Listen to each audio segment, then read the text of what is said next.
Que Dieu vous bénisse de là où vous êtes, au travers des nations, vous qui nous suivez, que Dieu vous bénisse en abondance. Soyez richement bénis en ces instants.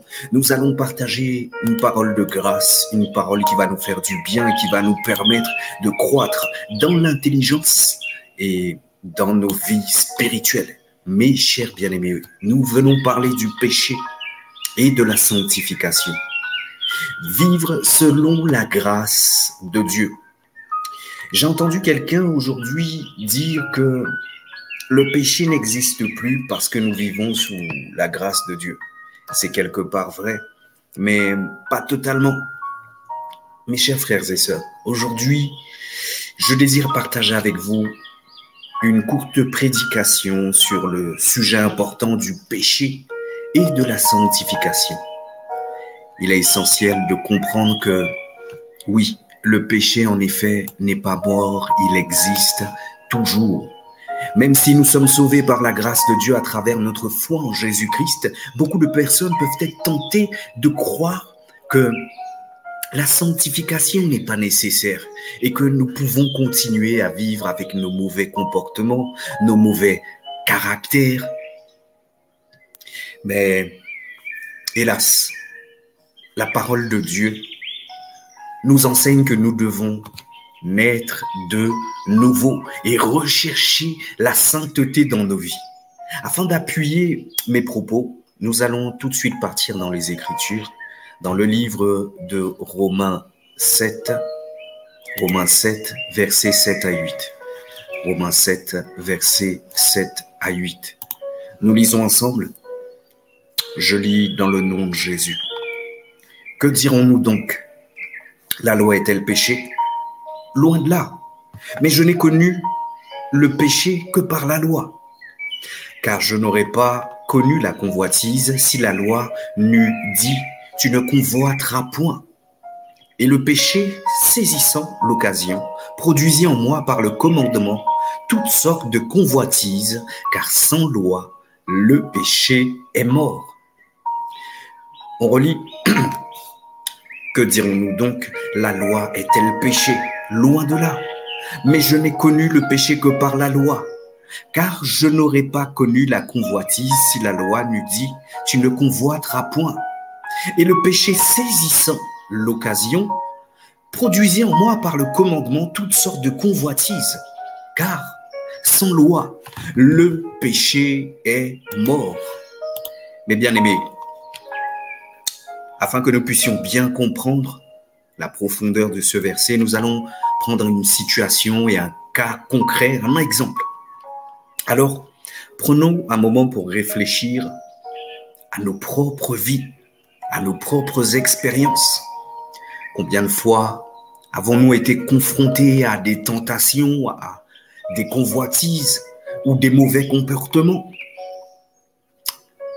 C'est précisément dans ces moments-là que nous devons être conscients que le péché existe toujours et qu'il peut nous influencer si nous ne sommes pas vigilants. Par exemple, imaginez une personne qui pense pouvoir continuer à mentir, tromper ou blesser les autres tout en étant sauvé.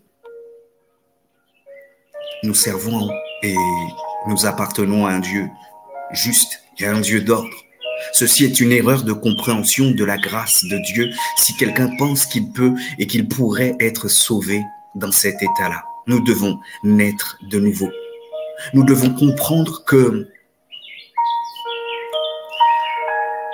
la foi en Jésus ne nous donne pas une licence pour pécher, mais plutôt une responsabilité d'embrasser la sanctification et de vivre en accord avec les enseignements de Christ. Mes frères et sœurs, mes bien-aimés, mes chers amis, chères familles en Christ, je vous exhorte aujourd'hui à prendre conscience de l'importance de la sanctification dans nos vies. Ne néglige pas ta vie, ne néglige pas ton éternité, ne néglige pas ton salut, ne néglige pas ce jugement à venir. Je ne cherche pas à te faire peur. Nous servons un Dieu d'amour, mais ne néglige pas ces choses, parce que Dieu t'aime et ne voudrait pas que tu te perdes aussi. Ne soyons pas trompés par la fausse croyance selon laquelle le péché n'existe plus et que nous sommes automatiquement sauvés sans effort de notre part. Nous devons lever ça de nos têtes et de nos cœurs, de nos pensées. Souvent, les personnes qui ont ce mindset-là, c'est les personnes qui se permettent beaucoup de choses aussi, beaucoup de torts, beaucoup de mal causés envers un tiers et parfois envers une communauté.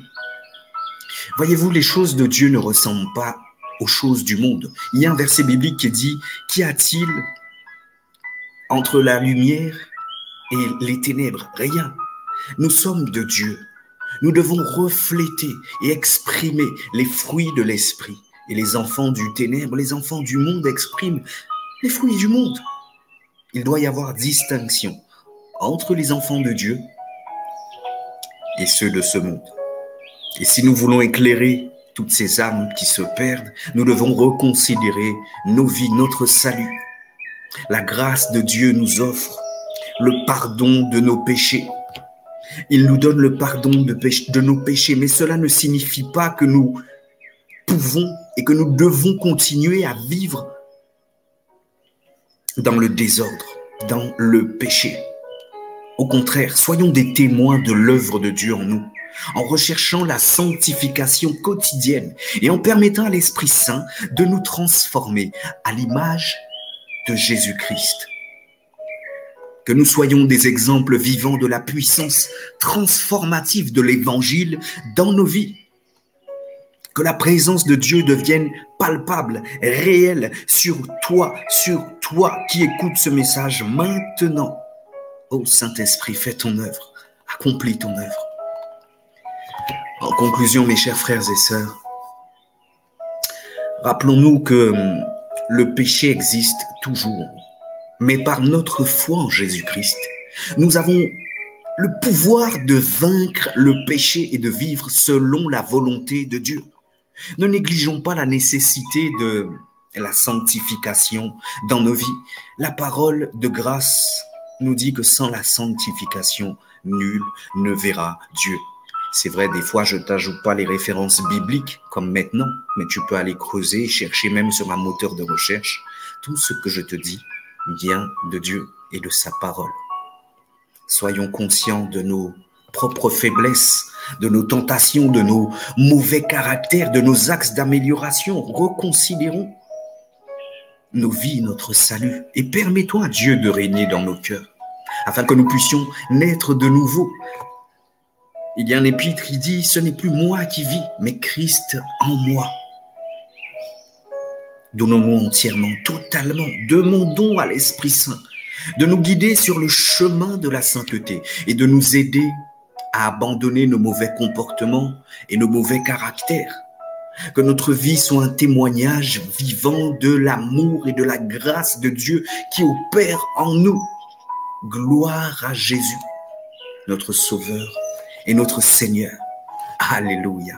Mes chers bien-aimés, c'en est tout pour aujourd'hui. Je vous dis shalom, à très bientôt.